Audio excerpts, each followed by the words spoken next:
മഴക്കാലത്തും അതേപോലെ തന്നെ വെള്ളം ഒഴുകി വരുന്ന സ്ഥലത്തും ബൾബും മോട്ടറും ഒരു ഫോർവെലും ഇല്ലാതെ ഒരു കേടുപാടും ഇല്ലാത്ത രീതിയിൽ നല്ല രീതിയിൽ കാത്തു സൂക്ഷിക്കാനുള്ള ബെസ്റ്റ് ടിപ്പാണ്. വീഡിയോ സേവ് ചെയ്ത് വെച്ചു, അതേപോലെ തന്നെ കണ്ടുപഠിച്ചു, ഉപകാരപ്പെടും, ഫലപ്രദമായ വീഡിയോ ആണ്. അതിന് ചെയ്യേണ്ടത് ഒരു മരക്കഷ്ണം എടുക്കുക, അതേപോലെ തന്നെ ഒരു ബോട്ടിൽ മാറ്റി വെക്കുക. ആ ബോട്ടിലിൻ്റെ അടപ്പെടുത്തിട്ട് ആ മരകഷ്ണത്തിൻ്റെ ഭാഗത്തിൽ വെച്ച് കൊടുക്കുക. എന്നിട്ട് സെൻറ്റർ ഭാഗത്തിൽ നല്ലപോലെ ഓൾസ് എടുക്കുക.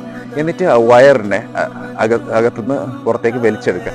അത് കഴിഞ്ഞ ശേഷം രണ്ട് സൈഡ് നമ്മളെ ഈ വോൾഡറിനെ അതിൽ വെച്ച് സെൻറ്റർ രണ്ട് ഭാഗത്തേക്ക് സൈഡ് ഭാഗത്തേക്ക് ഓൾസ് ഇട്ടിട്ട് ടൈറ്റ് ചെയ്ത് കൊടുക്കുക.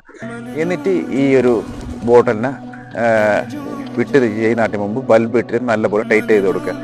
എന്നിട്ട് നമ്മളെ ബോട്ടിലിനെ അതിൽ നല്ലപോലെ ടൈറ്റ് ചെയ്ത് കൊടുക്കുക. ഇത്രയേ ഉള്ളൂ, സിമ്പിൾ കാര്യമാണ് ഇത്. എന്ന് ഈ ബൾബും ഓർഡറും എന്ന് കാലകാലം ഒരു കേടുപാടില്ലാത്ത രീതിയിൽ അടിപൊളിയായിട്ട് അവിടെ നിലനിൽക്കും. അപ്പോൾ ബെസ്റ്റ് ഐഡിയ ആണ്. മാക്സിമം നിങ്ങൾ എല്ലാ കൂട്ടത്തിലുള്ള എല്ലാവർക്കും ഈ വീഡിയോ ഒന്ന് ഷെയർ ചെയ്ത് കൊടുക്കുക. ഉപകാരപ്പെടുന്നെങ്കിൽ ഉപകാരപ്പെടട്ടെ.